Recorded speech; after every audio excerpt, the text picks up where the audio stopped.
Now, I'm sure most of you already know what Geyser's Wheel is, but for those of you that are living under a rock and for some reason don't, it's the weapon that you can acquire in Volcano Manor that has got a bit of a reputation of being the world's best pizza cutter because it just does this. So it's probably no surprise that it's one of the most memed on weapons in the entire game, having one of the more unique charged up Ashes of War, which makes it a little bit hard to use in battle, meaning not a lot of people use it, myself included. Well, today that is going to change as we are going to look past all of the meme potential of this weapon and see if it's capable of one-shotting the Remembrance bosses and main storyline bosses throughout Elden Ring. Now, I know the question is probably already being asked as to how this weapon can be a one-shot build, considering that the Ash of War is a charge heavy that does multiple attacks and the base damage output with the weapon isn't really anything to shout from the rooftops. Well, much like how Comet Azure is considered a one-shot build even though it does multiple ticks of damage over time, we're going to be utilizing the Ash of War, which essentially does the same thing, and as we can hold the one button down to continuously do that attack, much like the Comet Azure attacks, I'm considering it the same thing, so therefore it falls under the category of being a one-shot or one-use type of build. Now, for those of you that have watched my previous video, we've essentially done the same thing, but with the Giant Crusher, and much like in that video, I had already prepped a route and the items that we needed to collect to try and make this build also one-shot all of the bosses. So the items that we needed to collect this time around were Somber Smithing Stones, which actually is a saving grace in terms of early upgrades, as we can get it a +9 before even taking on Margit, so that is ridiculously good for us. We also, of course, need to pick up the Wonder Physic along with the Strength Knot tier and the Dexterity Knot tier, which I'll go into a bit more detail later on. We also needed to pick up incantations such as Flame Give Me Strength and Golden Vow, which we're going to actually pick up the Ash of War version. We also need to pick up the Flame of Frenzy, which we're going to mix in with a Black Dumpling Helm to again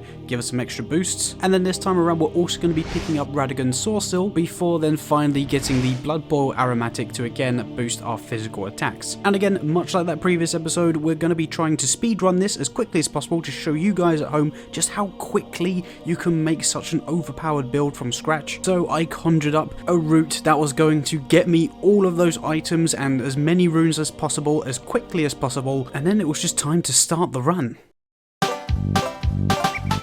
Again, much like I showed with the route of the map just a moment ago, there are many Somber Smithing Stones very early on, and in fact in just Limgrave, Caelid and the Lake of Lernias alone, we can get Somber Smithing Stones 1 through 5 and then also 8 and 9. The route was pretty much tailored to get all of those Somber Smithing Stones as quickly as physically possible. So as soon as we loaded into Limgrave, we were straight over the bridge over the lake, or more commonly known as the First Night Cavalry Bridge, and literally just past that on the right we can collect Somber Smithing Stone 1, and then if we head all the way down to Castle Morn, so to the most south point of Limgrave, but instead of actually going into the castle and hooking a left to the beach where the jellyfish just sat there chilling out, there is actually a Somber Smithing Stone 2 on one of the bodies, which again are just sat in these chairs, which I can only assume that they were having a picnic of some sort, but it's handy for us as we've now got 2 of the Somber Smithing Stones we needed. Headed back to Agil Lake to use the teleporter chest inside to get us straight into the middle of Caelid, because that's where we need to be to get a large majority of these stones. So heading straight back out of the Caelid tunnel, if we stay right around the rotted lake, we can then go down this sort of path past all the exploding golems, and at the very end there will be a Somber Smithing Stone 5. We then climb the mountain above us to go to the Dragon Barrow area to pick up both Somber Smithing Stones 8 and also 9, because the 8th one is held within this scarab that you can find as if you're on your way to the Divine Tower in Caelid, so that's really simple to get. And then literally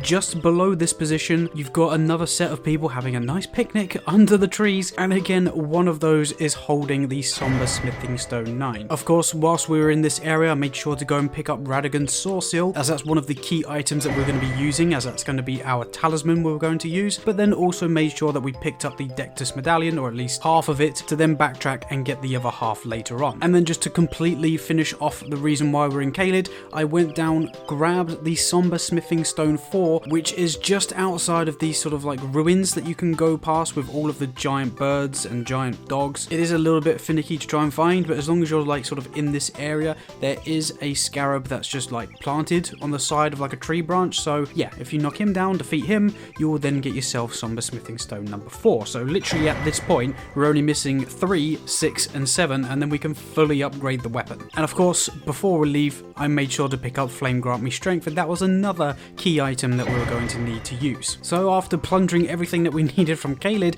we then made our way back to Limgrave, more specifically headed towards Fort Hate to get the second piece of the medallion so we have access to Altus Plateau. And as we were in the near vicinity, we then picked up the Wonder Physic, and we were looking ridiculously good already as we're about half an hour into the speedrun, and we borderline had half of the stuff that we actually needed. Now is also probably a good time, just whilst we're running our way, to go and get the Golden Vow Ash of War as to why we're getting all of these specific items. As you know, we're going to be running Flame Grant Me Strength and then eventually getting ourselves Flame of the Frenzy, and those incantations both require 15 and 16 faith to use them respectively. If I were to then go and get Golden Vow's incantation, I would then have to have my faith up to level 25. So in order to save ourselves having to put even more points into faith for really no apparent reason, that's why we're grabbing the Golden Vow Ash of War instead, because these can all be buffed and stacked upon one another. In fact, Golden Vow will give us a 15% boost to our damage output, and we can pretty much just whack that on any dagger in the game, so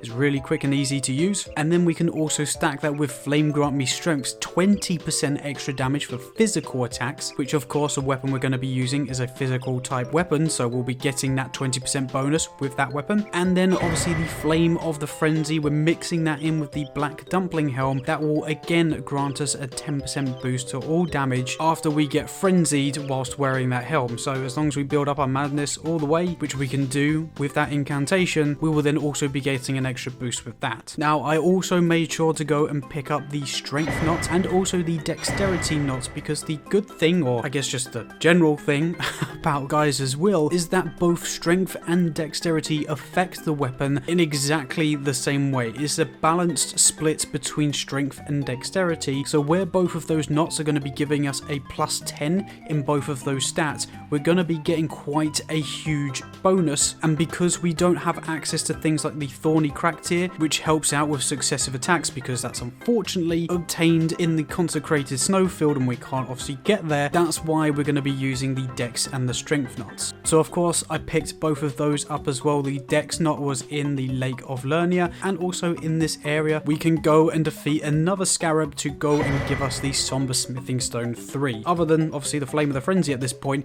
I had collected everything that I needed from all of the other areas in the game, so it was just literally now getting myself to the Volcano Manor so I can get Geyser's Will and also get the remaining items I needed for the build. So with that, we spoke to Raya, completed part of her quest and getting her necklace back, used the medallion to hoist ourselves up to the Altus Plateau. Again, met Raya there and she held our hand very nicely as she guided us all the way to the Volcano Manor. Now, I'm not going to lie to you, I tried getting Geyser's Will pretty much straight away, but it was just one-shotting me, and at this moment in time, I was on such a good run that I couldn't be bothered to wait 5 minutes to lure attacks and do a constant heavy attack, rinse and repeating that over and over for about 5 minutes. So what I did instead was head through the Volcano Manor, getting all of the relevant sites of grace that I needed, so opening up the church and also the guest hall, as that's where we're going to farm the Black Dumpling Helm. But more importantly, I needed to go through up until where the teleporter is for the Rykard fight, but instead of going through that teleporter, make a reverse up the stairs to open up the fogged wall door, which you need some stone sword keys for. The reason why we need to do this is because at the bottom,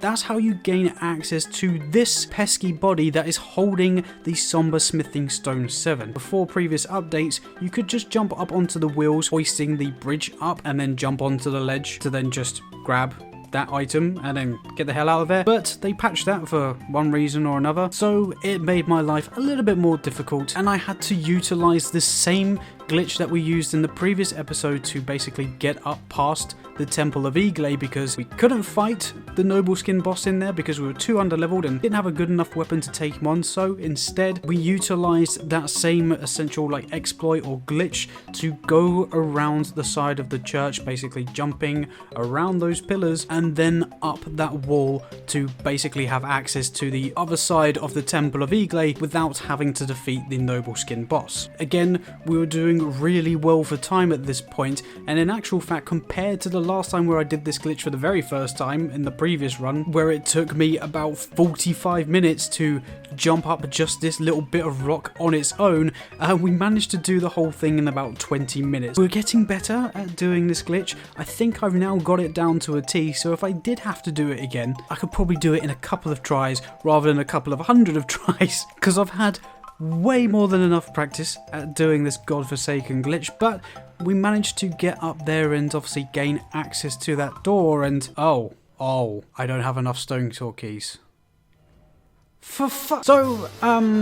yeah, I just backtracked and made sure that I used the lift so I didn't have to jump up that godforsaken cliff again, because at that point I was just like, I'm just not doing it again. Essentially completed the rest of the stuff that we needed in the area, going and get Smithing Stone 6, backtrack to Limgrave and more specifically the Alien Village to go and get the Flame of the Frenzy, and then try to take on our good old friend Geyser once again to rip his will from his hands. And like I said earlier, the fight took a little bit longer than expected, mainly because he was capable of one-shotting us just with the weapon itself. Obviously Volcano Manor being a fairly high leveled area, and I think at the time I was only like level 26 because I was progressively boosting our strength and our dexterity to match the requirements for the weapon, but even still we were going to get one shot, so just played it safe, dragged him out, made sure that I did a charged heavy to stagger him so I had enough time to either back away or roll out with a certain attack if he did a quick attack, that kind of thing, and just played it safe, and eventually we got the wheel as well. And with our weapon acquired, I then made a couple of trips to the round table to go and buy a dagger to then put the Golden Vow Ash of War on it, traversed through the Outers Plateau, more specifically to the Shaded Castle, to go and get the Performer's Cookbook that's located in that area so that we had access to the Blood Boil Aromatic. Made sure that I also purchased another Stone Sword key to then head back to Volcano Manor, do the pillar skip again, go up the lift thankfully this time,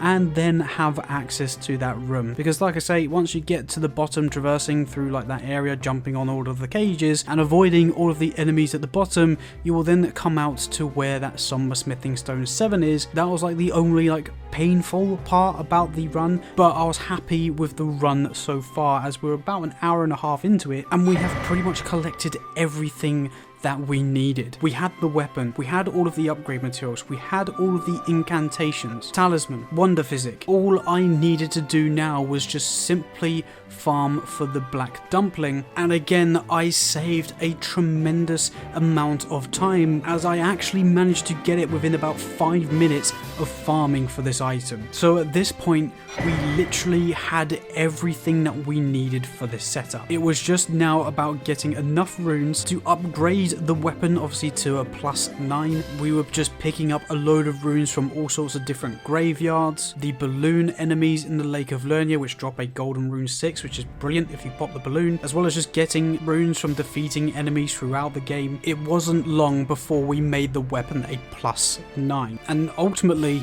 we were ready to take on Margit. Now, just before we went into the fight, I was just collecting again a few more runes to level up my character so that I had enough faith, and also put a few more points both into dexterity and strength just to make sure I did enough damage. Also, as I mentioned pretty much at the very beginning of the video, the Ash of War with this weapon can be very good at dealing damage over time, but is very hard to use in terms of giving yourself enough time to get all of those hits off without being either interrupted by the boss's attack or having them dodge and therefore be miles away from you and you're still walking at a snail's pace towards them doing the attack. So I had one more thing that I needed to collect in order just to make sure I could definitely one-shot at least Margit, and that was going to get his shackle from Patches to ensure that I had enough time to use the Ash of War. So at the entrance of the boss fight, we made sure to use all of our buffs, use our Wonder Physic, drink our Blood Boil Aromatic, more importantly, skipped the godforsaken cutscene, hit Margit with his shackle, and unleashed the true power of the ultimate pizza cutter.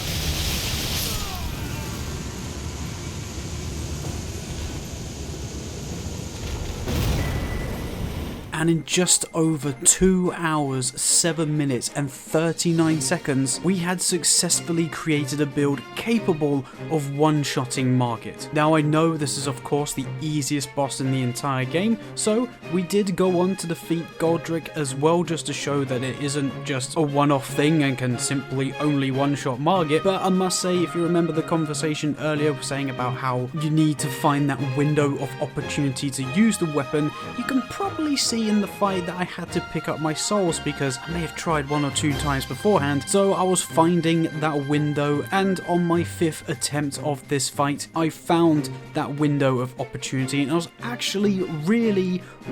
close to defeating him in one phase. In actual fact, if I had some Blood Boil Aromatic left over, because I used them all in the previous attempts, I probably would have actually been able to defeat him on his first phase alone. But the fact that we could one-shot the first phase, get so close, and then still just one-shot him anyway in the second phase, I still counted that as a win. So for me, it's a moral victory, and I'll leave it up to you to decide whether or not it's still a moral victory in the comments. But either way, this thing was surprisingly overpowered. I know I conjured up the build that I needed, but I still wasn't too sure whether or not this was actually going to work. So seeing it work so well and deal thousands of damage with a build that you can make in literally 2 hours was just ridiculous. So yeah, there you have it. You can in fact one-shot bosses with this weapon. I didn't go on to defeat any other mainline bosses because with this particular video and the previous one, I wanted to see how you guys gauge this type of content and whether it's something that you want to see more of. So if you want me to go on and defeat bosses with either this build or the previous build looking at the Giant Crusher, do let me know in the comments down below if that's something you want to see. I can possibly even stream me defeating the rest of the bosses in the game. That might be quite fun. So yeah,